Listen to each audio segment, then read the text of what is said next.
Hi, this is Dave from Motels, and I'm here to talk about a small vehicle, Chrysler's smallest. Even though they did make the Simca Mille, this is smaller than that, and it is called the Sno Runner.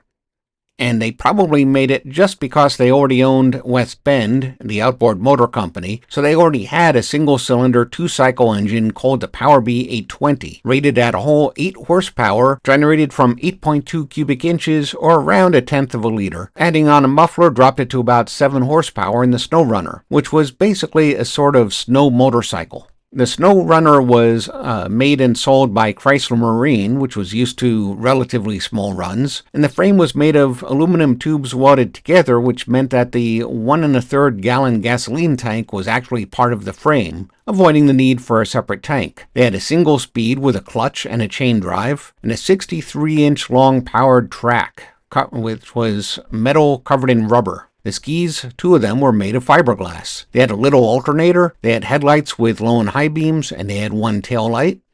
And in case of trouble, the driver could immediately kill the engine with a kill switch on the handlebar. Brake acted on the clutch housing and was activated from a bicycle-style squeezer. It was run like a motorcycle with a twist-style throttle.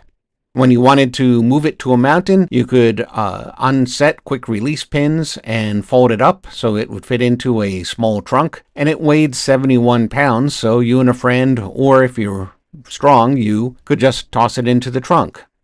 Did not have an electric starter, just a pull cord. If you can pick up a 71-pound bike, you don't really need an electric starter. And it had a top speed of 25 miles an hour with a 3-hour range.